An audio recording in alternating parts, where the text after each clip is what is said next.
म्हाताऱ्याने बायकोला हातगाडीवर बसवून दवाखान्यात नेले. तिच्या रक्तामुळे गाडी घाण होईल असे सांगून मुलाने त्याला हकलवून दिले होते. तेव्हा वडिलांनी त्या नालायक मुलाला अशी अद्दल घडवली की जग बघतच राहिले. आपल्या बायकोला दवाखान्यात नेण्यासाठी म्हातारा बाप हात जोडून मुलाकडे विनवणी करत होता. पण मुलाने आपली गाडी रक्ताने खराब होईल असे सांगून हात झटकले. तेव्हा बायकोचा जीव वाचवण्यासाठी वृद्ध नवऱ्याने तिला हातगाडीवर बसवून हॉस्पिटलकडे धाव घेतली. दीपक, पटकन दार उघड. तुझ्या आईला काय झालंय कुणास ठाऊक. तिला अचानक रक्ताच्या उलट्या होऊ लागल्या आहेत. दीपक, दार उघड बाळा. राधेश्यामराव यांच्या मुलाच्या खोलीचा दरवाजा वाजवताना ओरडत होते. तेव्हा अचानक दीपकने खोलीचा दरवाजा उघडला आणि दीपक त्याच्या खोलीतून बाहेर आला आणि म्हणाला, अरे काय अडचण आहे? कोण मेला आहे म्हणून मध्यरात्री दार वाजवून माझी झोप उडवत आहात? दारात उभ्या असलेल्या राधेश्यामरावांनी त्याच्यासमोर हात जोडले आणि आपल्या मुलाला विनंती करू लागले की बाळा, थोडी मेहरबानी कर. आईला हॉस्पिटलपर्यंत घेऊन चल. तिला अचानक रक्ताच्या उलट्या होऊ लागल्या आहेत. माहीत नाही तिला असे अचानक का होऊ लागले. त्यामुळे तिची तब्येत जास्तच खराब झाली आहे. तू लवकरात लवकर तिला हॉस्पिटलला घेऊन चल, नाहीतर काहीही होऊ शकते. आपल्या बापाशी थेट बोलण्याची गरज नाही हे दीपकला समजले. म्हणूनच तो म्हणाला, एवढ्या मध्यरात्री मी या म्हातारीसाठी माझी झोप खराब का करू? जेव्हा मला नोकरी लागली नव्हती तेव्हा तुम्हीच मला माझ्या बायको मुलांसह वेगळं केलं होतं आणि आता मदतीची भीक मागत माझ्या दारात आला आहात. चला बघतो. तेवढ्यात दीपकची बायको नीलम रूममधून बाहेर येत म्हणते, काय बघतो? तुम्ही कुठेही जाणार नाही. गुपचूप खोलीमध्ये येऊन आराम करा. मध्यरात्रीची वेळ झाली आहे. सकाळी उठून ऑफिसला सुद्धा जायचं आहे. यांचे काय? यांना काही कामधाम नाही. तुम्ही तर एवढे फ्री नाही आहात ना? तुम्हाला तर काम आहेत. तरी सुद्धा पटकन बाहेर आलात. हे देवा, कधीपर्यंत मी तुम्हाला समजावत राहू? आता चला आतमध्ये. यांना जे काही करायचं असेल ते करतील. तसेही आपल्याला यांच्याशी काही घेणं देणं नाही. ते मरावेत अथवा जगावेत, आपल्याला काहीही फरक पडत नाही आणि ह्या म्हातारीच्या रक्ताने आपली गाडी घाण करून घेणार तुम्ही. तेव्हा दीपकने सुद्धा आपल्या बाबांना हेच सांगून तिथून पळवून लावले की मी 1 आठवड्यापूर्वीच नवीन गाडी घेतली आहे, म्हणून मी त्या म्हातारीच्या रक्ताने माझी गाडी खराब करणार नाही. जा आणि कुठेतरी ऑटो रिक्षा शोधा आणि हो, जर तुमच्याकडे पैसे नसतील हे तर 100 रुपये घ्या आणि तिला नेऊन सरकारी हॉस्पिटलमध्ये भरती करा. तिथे उपचारांसाठी पैसेसुद्धा भरावे लागणार नाही. एवढे बोलून मुलाने पटकन आपल्या घराचा दरवाजा बंद करून घेतला. पण इकडे राधेश्यामरावांना काही समजत नव्हते की आता काय करावे, कारण आपल्या मुलाचे बोलणे ऐकून ते स्तब्ध होऊन गेले होते. ते विचार करू लागले, हा कसला मुलगा आहे ज्याचे पालनपोषण करण्यासाठी दिवसरात्र मी मेहनत केली, ऊन पावसाची पर्वा केली नाही, कधी पोटाला 4 घास मिळाले नाहीत, तरीसुद्धा हातचे काम थांबवले नाही. का तर आपल्या मुलाचे पोट भरावे आणि त्याने मोठे व्हावे. आज त्याच्या आईबाबांवर जीवावर आले आहे तर त्याच मुलांना आपल्या आईबाबांपेक्षा जास्त किमती स्वतःची गाडी वाटत आहे. ते उभे राहून या सर्व गोष्टीचा विचार करत होते. तेवढ्यात त्यांच्या बायकोच्या खोकल्याच्या आवाजाने ते त्या विचारातून बाहेर आले आणि धावतच आपल्या रूममध्ये गेले आणि बायकोला हिंमत देऊ लागले, संगीता, तू हिंमत हरू नकोस. मी आहे तुझ्याबरोबर. तुला काहीही होऊ देणार नाही. जोपर्यंत मी जिवंत आहे तोपर्यंत काहीही करेन, परंतु मी तुला काहीही होऊ देणार नाही. मी नेहमी तुझी रक्षा करेन. फक्त तू मला साथ दे आणि थोडीशी हिंमत दाखव. तू फक्त 2 मिनिटं थांब, मी येतो. एवढं बोलून राधेश्यामराव आपल्या घरातूनच धावतच कोणाची तरी मदत मागण्यासाठी बाहेर पडले. जेव्हा ते घरातून बाहेर पडले तेव्हा ते इकडे तिकडे पाहू लागले की मदतीसाठी कोणाला बोलू. पण जिथे स्वतःचाच मुलगा त्यांना मदत करण्यासाठी तयार नव्हता तर ते आता कोणासमोर हात पसरणार होते. तेवढ्यातच रस्त्यावर एक हातगाडीवाल्याची गाडी त्यांना दिसली, जी एका छोट्याशा लोखंडी साखळीने बांधून ठेवली होती. हिंमत करून राधेश्यामरावांनी त्या साखळीला तोडण्याचा प्रयत्न केला. त्यांचे नशीब चांगले होते की साखळी गंजून कमकुवत झाली होती. त्या साखळीवर 2-4 दगडाचे घाव घातल्यावर ती तुटली. तेव्हा राधेश्यामराव धावतच आपल्या घराकडे गेले आणि संगीताताईंना आपल्या खांद्यावर उचलून त्या हातगाडीपर्यंत घेऊन आले. मग बायकोला हातगाडीवर ठेवून ते हॉस्पिटलकडे निघाले. परंतु रस्त्यामध्ये क्षणोक्षणी राधेश्यामरावांचा जीव निघून जात होता कारण त्यांना याच गोष्टीची भीती होती की आपल्या अर्धांगिनीने आपली साथ सोडायला नको आणि त्यामुळेच आपल्या मनातील भीती कमी करण्यासाठी ते सतत संगीताताईंबरोबर बोलत होते. संगीता, तू हिंमत हरू नकोस, मी तुझ्यासोबत आहे. बघ, आपण थोड्याच वेळात हॉस्पिटलमध्ये पोहोचू. तुला काहीही होणार नाही. मी तुला काही होऊ देणार नाही. तू परेशान होऊ नकोस. फक्त थोडी हिंमत ठेव. आता काही वेळातच आपण हॉस्पिटलमध्ये पोहोचू. सतत याच गोष्टी राधेश्यामराव आपल्या बायकोला सांगून हिंमत देण्याचा प्रयत्न करत होते. पण खरं तर ते स्वतःची हिंमत वाढवत होते. जोपर्यंत आपल्या बायकोच्या विवळण्याचा आवाज येत होता, त्या आवाजावरच ते आपली पावले जोरजोरात उचलत होते. पण जसजसा त्यांच्या बायकोचा आवाज कमी होत जात होता, तसतसा त्यांचा जीव सुद्धा निघून जात होता. अशा परिस्थितीत सुद्धा 15 मिनिटांचे अंतर राधेश्यामरावांनी 7 ते 8 मिनिटात पूर्ण केले होते. हॉस्पिटलमध्ये पोहोचल्यानंतर त्यांनी लगेचच कंपाऊंडरला आवाज द्यायला सुरुवात केली. त्यांच्या आवाजाने कंपाऊंडरसुद्धा धावतच पुढे आला. संगीताताईंना अशा रक्ताच्या थारोळ्यात पाहून त्याने लगेचच त्यांना इमर्जन्सी वॉर्डमध्ये शिफ्ट केले. संगीताताईंना अचानक रक्ताच्या उलट्या होऊ लागल्याने त्यांचे पूर्ण कपडे रक्ताने माखले होते.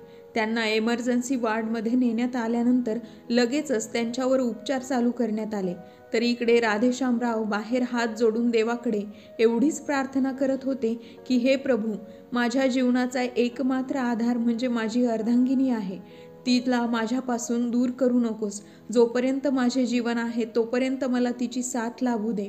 या जगात माझ्या बायकोशिवाय माझे कुणीही नाही. तिच्याविना मी एकटा पडेन. देवाची प्रार्थना करत बसलेले राधेश्यामराव आता रडू लागले होते. रडतच ते देवाकडे आपले म्हणणे प्रार्थनेच्या रूपात मांडत होते. देवा, मला काही झाले तरी चालेल, परंतु माझ्या बायकोला बरे कर. माझे आयुष्य सुद्धा तिला दे. मग थोड्याच वेळात नर्सने राधेश्यामरावांना आवाज दिला. राधेश्यामराव जेव्हा त्या नर्स जवळ गेले तेव्हा तिने त्यांना समजावून सांगितले की तुमच्या बायकोचे ऑपरेशन करावे लागेल. ऑपरेशनमध्ये त्यांच्या जीवाला धोका आहे, त्यामुळे काही पेपर्सवर तुम्हाला सह्या कराव्या लागतील. त्या नर्सचे बोलणे ऐकून राधेश्यामरावांचा जणू जीवच जात होता. परंतु आता त्यांच्याकडे दुसरा कोणताही मार्ग नव्हता. म्हणून आपल्या बायकोला वाचवण्यासाठी त्यांनी पटकन त्या पेपर्सवर सह्या केल्या आणि त्या नर्ससमोर हात जोडून म्हणू लागले, बाळा, माझ्या बायकोला वाचव. तिच्याशिवाय माझे दुसरे कुणीही नाही. तेव्हा ती नर्स आतमध्ये जाता जाता एवढेच म्हणाली की आजोबा, तुम्ही देवाची प्रार्थना करा. मग तुमच्या बायकोला काही होणार नाही. आम्ही आमच्याकडून पूर्ण प्रयत्न करू की त्यांना काही व्हायला नको. एवढं बोलून ती नर्स आतमध्ये निघून गेली. तर इकडे तासभर राधेश्यामराव देवासमोर हात जोडून बसले होते. तेवढ्यात ऑपरेशन थिएटरमधून डॉक्टर बाहेर आले आणि राधेश्यामरावांना म्हणाले, आता आपल्याला काही तास वाट पाहावी लागेल. त्यांना काही तासात शुद्ध आली तर खूप चांगली गोष्ट आहे, पण त्यांना काही तासात शुद्ध आली नाही तर मात्र खूप मोठी अडचण निर्माण होऊ शकते. त्यामुळे तुम्ही देवाकडे प्रार्थना करा की लवकरात लवकर शुद्ध येऊ दे. आम्ही आमच्या परीने आमचे काम पूर्ण केले आहे. आता पुढे जशी देवाची इच्छा. कारण काही गोष्टी आमच्या हातात सुद्धा नसतात, त्या फक्त देवाच्याच हातात असतात. त्यामुळे आता सर्व काही त्याच्याच हातात आहे. त्यांना कधी शुद्ध येईल किंवा नाही हे त्यालाच ठाऊक. एवढं बोलून डॉक्टर तिथून निघून गेले. आजची रात्र राधेश्यामरावांसाठी खूपच कठीण जाणार होती. त्या रात्री त्यांना झोप येत नव्हती. झोप तर दूरचीच गोष्ट, त्यांचे डोळे एक क्षणभर सुद्धा बंद होत नव्हते. डोक्यात फक्त हेच विचार चालू होते की कधी माझ्या बायकोला शुद्ध येईल. परंतु पूर्ण रात्र निघून गेली पण संगीताताईंना शुद्ध आली नाही. दुसऱ्या दिवशीची सकाळ झाली तरी अजूनही संगीताताई बेशुद्धच होत्या. त्यामुळे राधेश्यामराव खूपच परेशान होते. तेव्हा त्यांच्या मनात एक विचार आला की एक फोन करून आपण आपल्या मुलींना ही बातमी कळवावी. मुलगा नाही पण कमीत कमी मुली तरी आपल्या आईच्या या वाईट काळात तिच्याबरोबर राहतील. हाच विचार करून त्यांनी नर्सकडून फोन मागितला. जेव्हा त्यांनी आपल्या दोन्ही मुलींना संगीताताईंच्या तब्येतीविषयी सांगितले तेव्हा दोन्ही मुली आपापल्या घरातून आईला भेटण्यासाठी घराबाहेर पडल्या. तर इकडे राधेश्यामराव पूर्ण रात्र जागून काढल्यानंतर आता आपल्या बायकोच्या बेडचा आधार घेऊन बसले होते. संगीताताईंना अजूनही शुद्ध आली नव्हती, परंतु राधेश्यामराव त्यांच्या हातात हात घेऊन बसले होते आणि त्यांच्याबरोबर बोलण्याचा प्रयत्न करत होते. त्यांच्या जुन्या आठवणी काढून ते संगीताताईंना उठवण्याचा प्रयत्न करत होते. तू अशा अवस्थेत मला एकट्याला सोडून नाही जाऊ शकत. आजपर्यंत प्रत्येक वाईट परिस्थितीमध्ये, कठीण काळामध्ये तू माझी साथ दिली आहेस. तुझ्यामुळे मी आज इथपर्यंत पोहोचलो आहे. तू मला त्या वेळेला साथ दिली ज्या वेळेला माझे हात पूर्णपणे रिकामे होते. तुला आठवते का संगीता, जेव्हा पहिल्यांदा आपण शहरामध्ये आलो तेव्हा आपल्या दोघांकडे किती पैसे होते? भाड्याच्या घरात राहून आपण दिवस काढले. मग देवाच्या कृपेने हळूहळू आपण सर्व काही कमावले. तू त्या कठीण परिस्थितीमध्ये माझी साथ दिलीस, ज्यावेळी खाण्यासाठी माझ्याकडे 2 वेळची भाकरी नव्हती. आणि आज आपल्याकडे सर्व काही आहे, तेव्हा तू मला माझा हात सोडून कुठे जाऊ शकत नाहीस. उठ संगीता, उठ. तू एवढी मतलबी कशी होऊ शकतेस? तू आता फक्त तुझा विचार करत आहेस. तू माझा सुद्धा विचार कर. जर तुला काही झाले तर विचार कर माझे काय होईल. मला तर कोणी भाकरी देणार सुद्धा नाही. तुझी सुनबाई तर आपले तोंड सुद्धा पाहायला तयार नाही. मग ती काय मला भाकरी भाजून देणार?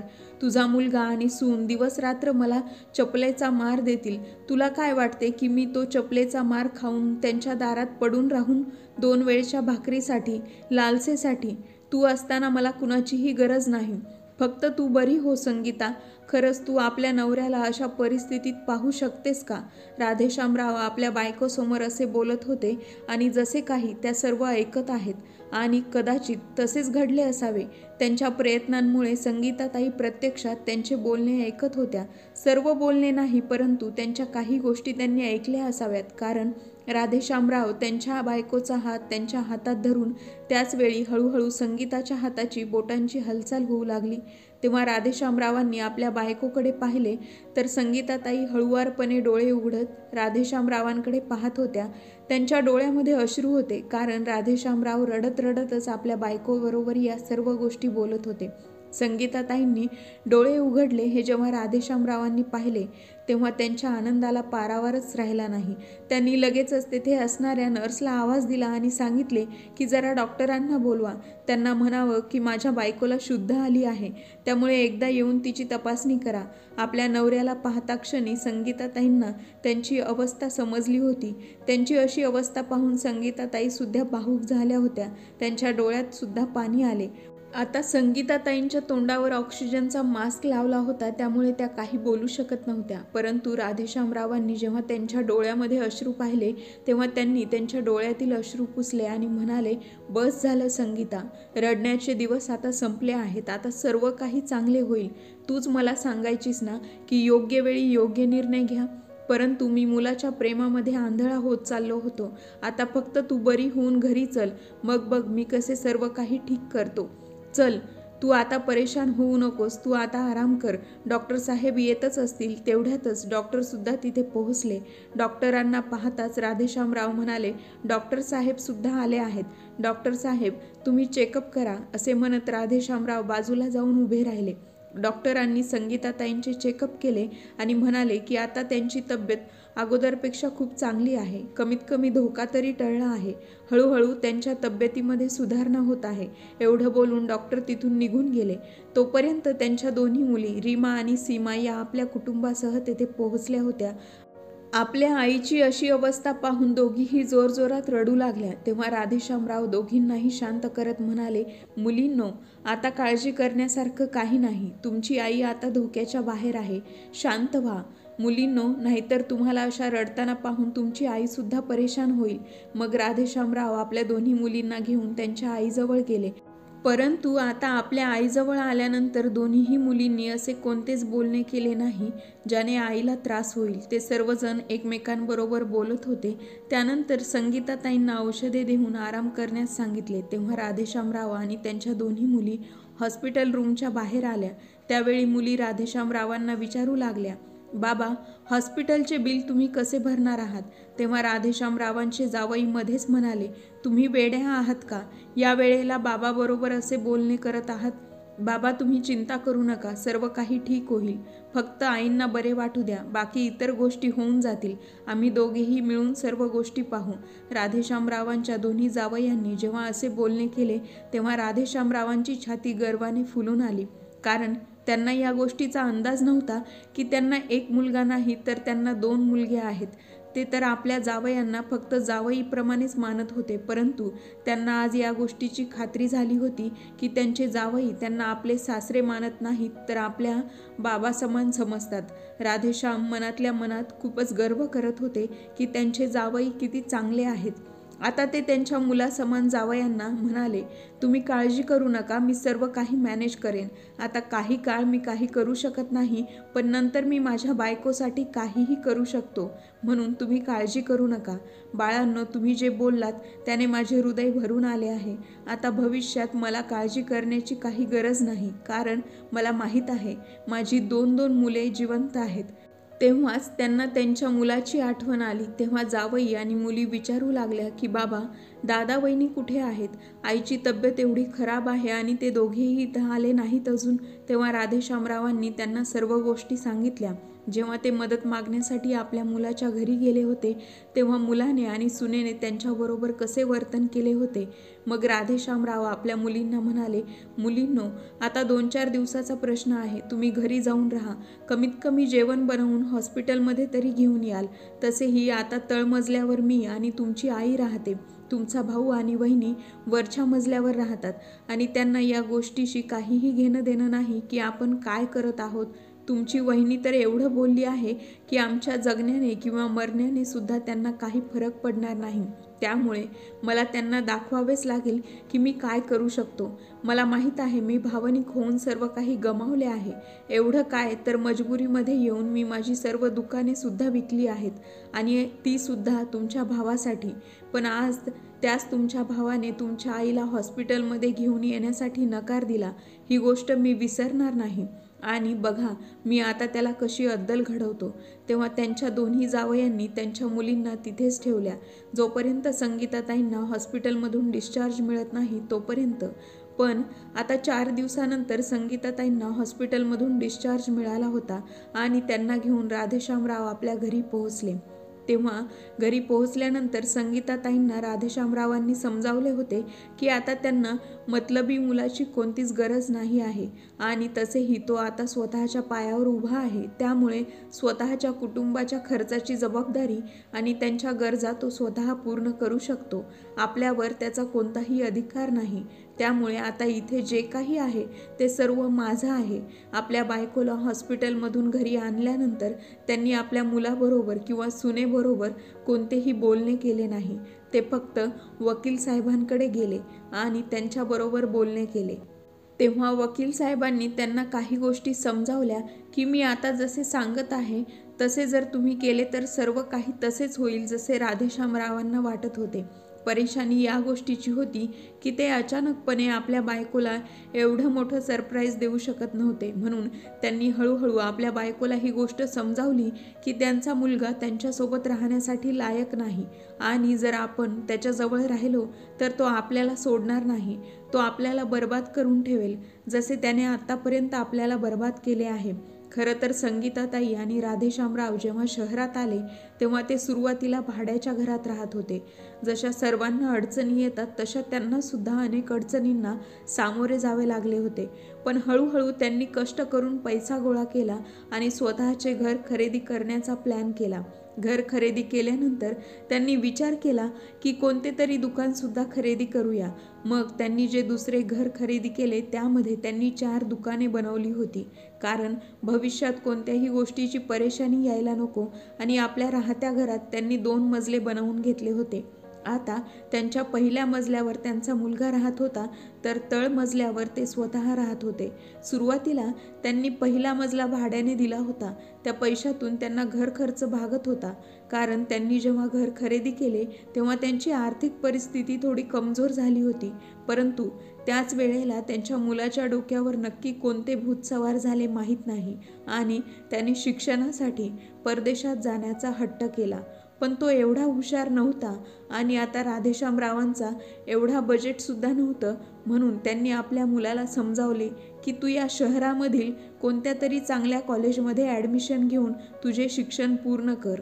पण त्याच्या डोक्यावर परदेशात जाण्याचे जे भूत चढले होते ते उतरण्याचे नावच घ्यायला तयार नव्हते। त्याने रागात येऊन 1-2 दिवस जेवणच केले नाही। शेवटी मजबुरीने त्यांनी त्याला शिक्षणासाठी परदेशात पाठवले। त्यामुळे त्यांच्यावर खूप कर्जसुद्धा झाले, कारण त्याच वेळेला राधेश्यामरावांनी घरसुद्धा घेतले होते आणि दुसऱ्या बाजूला दुकान तयार करण्याचे कामसुद्धा चालू असल्यामुळे खूप पैसे लागत होते.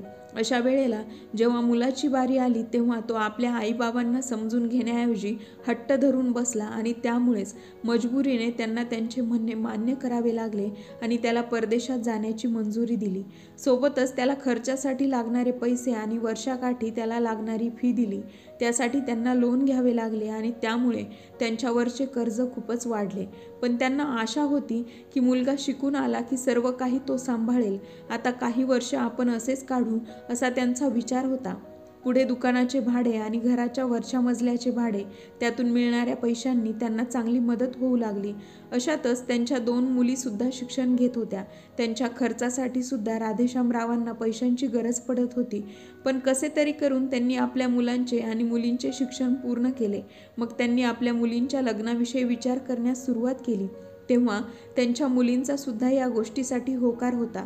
म्हणून राधेश्यामरावांनी लगेचच आपल्या दोन्ही मुलींची लग्न केली आणि लग्नानंतर त्यांच्या दोन्ही मुली आपापल्या कुटुंबात खूपच आनंदी राहत होत्या. त्यानंतर त्यांचा मुलगा घरी परतणार होता तेव्हा त्यांना आशा होती की शहरात त्याला चांगल्या प्रकारची नोकरी मिळेल. तो इथे नोकरी करेल, तिथे नोकरी करेल, त्याला चांगला पगारसुद्धा मिळेल असे त्यांना वाटत होते. परंतु तो शिक्षणामध्ये चांगला नव्हता. त्यामुळे परदेशातून आल्यानंतर त्याला घरीच बसून फुकट खाण्याची सवय पडली. मग राधेश्यामरावांना असे वाटू लागले की त्याचे लग्न केल्यानंतर तो काहीतरी कामधंदा करेल. परंतु त्याचे लग्न करून दिल्यानंतर सुद्धा तो घरीच पडून असायचा. उलट लग्नानंतर तो आता हळूहळू काही लोकांच्या संगतीत येऊन जुगारामध्ये पैसे लावू लागला होता. परदेशात तर तो फक्त आपल्या आईबाबांचे पैसे उडवण्यासाठीच गेला होता. त्याला मौजमजा करायची होती म्हणूनच तो आपल्या आईबाबांपासून दूर गेला होता. आता तो खूप वेळ जुगारामध्येच गुंतलेला असायचा. तेव्हा त्याच्या वडिलांनी, राधेश्यामरावांनी त्याला खूप वेळा समजावण्याचा प्रयत्न केला की हे सर्व तू सोडून दे, नोकरीवर लक्ष दे, काहीतरी कामधंदा कर. तू आता जे काही खेळत आहेस तो सगळा नशिबाचा भाग आहे. नोकरी करून मेहनतीने पैसे कमव. मेहनतीने मिळवलेला पैसा कधीही आपली साथ सोडत नाही. पण तो राधेश्यामरावांचे काही ऐकण्यास तयार नव्हता. त्याच्या बायकोचे सर्व शौक पूर्ण होत होते, कारण तो जेव्हा केव्हा जुगारामध्ये जिंकून यायचा तेव्हा तो आपल्या बायकोसाठी महागडे गिफ्ट घेऊन यायचा, तर कधी तिला कुठे फिरायला घेऊन जायचा, तर कधी शॉपिंगला घेऊन जायचा. या सर्व गोष्टीमुळे त्याची बायको खूपच खुश होती. पैसा कुठून येतो, कसा येतो, चुकीच्या मार्गाने येतो की चांगल्या मार्गाने येतो याच्याशी तिला काहीही घेणं देणं नव्हतं. पण आता राधेश्यामरावांच्या डोक्यावरून जेव्हा पाणी जाऊ लागले तेव्हा ते आपल्या मुलाला म्हणाले की तू तुझ्या बायको आणि मुलांना घेऊन आमच्यापासून वेगळा होऊन घराच्या वरच्या मजल्यावर राहा. त्यांनी हा विचार करून त्यांना वेगळं राहण्यास सांगितले की तो आपल्या मुलाचा विचार करून तरी काम करू लागेल. त्यामुळे त्याला त्याच्या जबाबदारीची जाणीव होईल. परंतु नाही, त्याला या गोष्टीची काही समज आली नाही. उलट जेव्हापासून त्याला वेगळे राहण्यास सांगितले होते तेव्हापासून त्याची मिळकत ठप्प झाली होती. कर्ज काढून तो दिवस काढत होता, पण कर्जाची परतफेड न केल्याने कर्ज देणारी माणसे घरी येऊ लागली. अशातच पुत्रप्रेमामुळे त्यांची 2 दुकाने एक एक करून विकली गेली होती. तरीही राधेश्यामरावांची गाडी खेचत होती. पण आता गोष्ट त्यांच्या हातामध्ये राहिली नव्हती. म्हणून त्यांनी आता अशा मुलाला साथ द्यायची नाही असे ठरवले. कारण त्याला आपल्या आईबाबांविषयी थोडेसुद्धा प्रेम नाही. तो तर आपल्या आईबाबांच्या मरणासाठी प्रार्थना करत आहे. त्यांना समजले की आपल्या मुलाला आपल्या मरण्याने काहीही फरक पडणार नाही. मग त्याच्यासाठी आपण धडपड का करावी? आईबाबांचे जे काही कर्तव्य असतात ती कर्तव्य तर आपण पूर्ण केली आहेत. त्याला चांगले शिक्षण दिले, कारण की त्यांनी या जगात स्वतःच्या पायावर उभे राहावे. त्याचे लग्न करून दिले. एवढेच काय तर त्याच्या कुटुंबाचे पालनपोषण करण्याची जबाबदारी सुद्धा पार पाडली. परंतु या सर्व गोष्टी करून त्याला काही फरक पडत नव्हता. तो खूप स्वार्थी होता. त्यामुळे राधेश्यामरावांनी सुद्धा आता निर्णय घेतला होता की आपण सुद्धा स्वार्थी बनूया. आपण स्वतःचा आणि आपल्या बायकोचा विचार करूया. आपल्या वाईट वेळी ज्यांनी आपल्याला मदत केली आपण त्यांच्याबरोबर राहूया. आता आपण आपल्या मुलाला चांगलीच अद्दल घडवूया, कारण तो जे काही वागला आहे त्याची शिक्षा त्याला नक्की मिळायला हवी.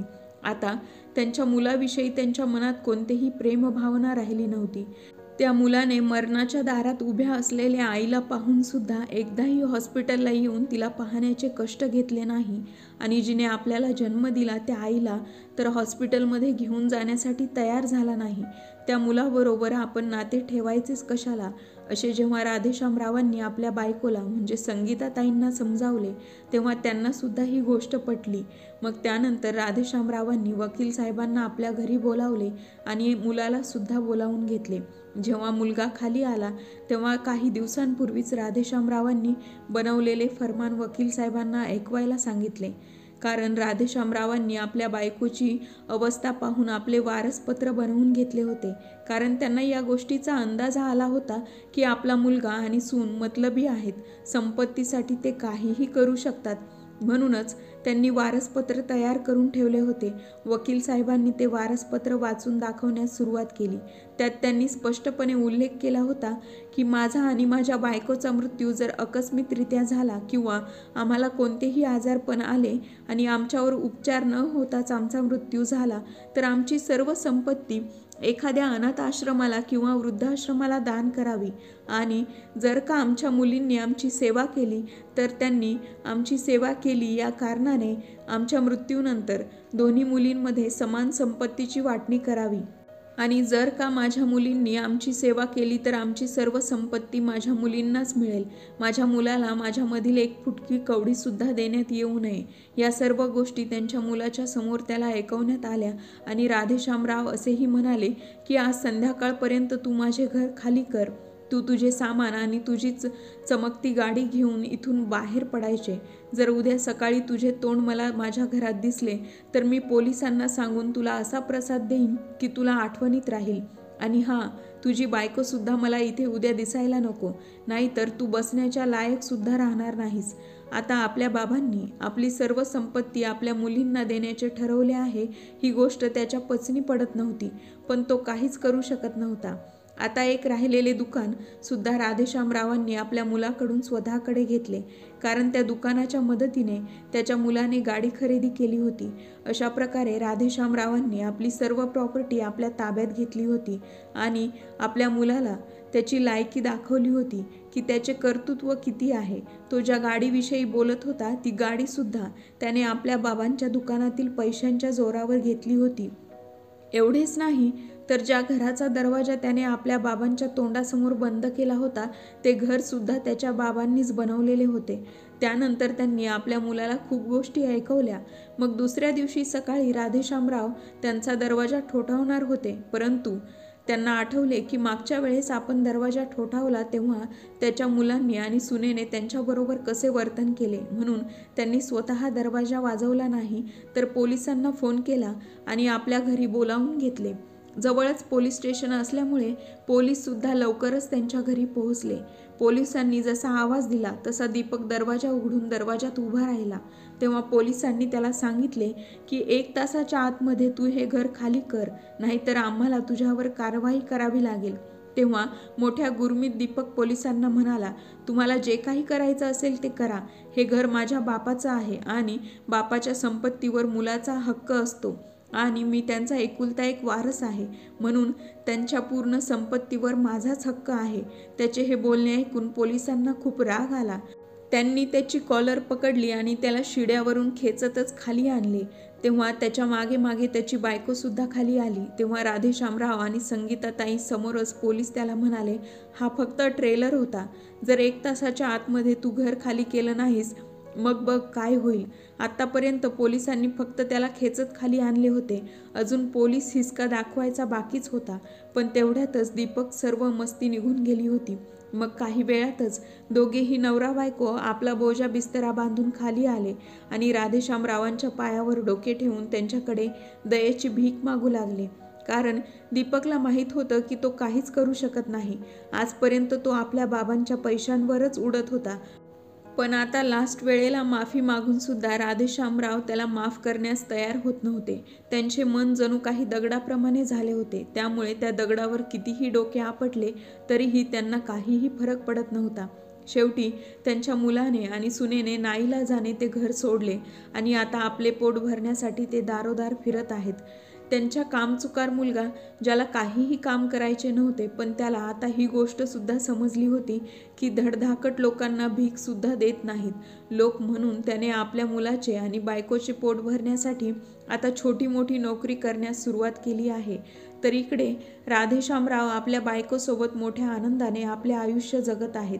त्या दोघांचेही आता वय झाले आहे, त्यामुळे आता त्यांच्याकडून कोणतेही कामही होत नाहीत. पण त्यांची एक मुलगी आणि जावई आता त्यांच्याकडेच येऊन राहिले आहेत, कारण त्यांना राधेश्यामरावांची आणि संगीताताईंची काळजी घ्यायची आहे. आता राधेश्यामराव आणि संगीताताई आपल्या मुली आणि जावयासोबत खूप खुश आहेत आणि एक चांगले जीवन जगत आहेत. आता संगीताताईंच्या तब्येतीमध्ये सुद्धा चांगली सुधारणा झाली आहे, त्यामुळे आता त्यासुद्धा आपल्या नातवंडांसोबत मोठ्या आनंदाने जीवन जगत आहेत. पण एका आईचे हृदय हे कधीही आपल्या मुलाला विसरू शकत नाही. या कारणाने संगीताताईंना आपल्या मुलाची आठवण तर येतेच, पण त्याच्या हरकतींचा विचार जेव्हा त्यांच्या मनात येतो तेव्हा आजही त्यांचे मन भरून येते. पण राधेश्यामराव संगीताताईंना आधार देऊन उरलेले आयुष्य सुखाने जगण्याचा सल्ला देतात. अशा तऱ्हेने ते दोघेही वयोवृद्ध एकमेकांचा आधार बनून शेवटच्या काळात सुद्धा आनंदाने जीवन जगत आहेत. कथा आवडली असेल तर लाईक आणि शेअर करायला विसरू नका आणि चॅनलला सबस्क्राईब करायला विसरू नका. भेटूया नवीन एका व्हिडिओमध्ये नवीन एका कथेसह.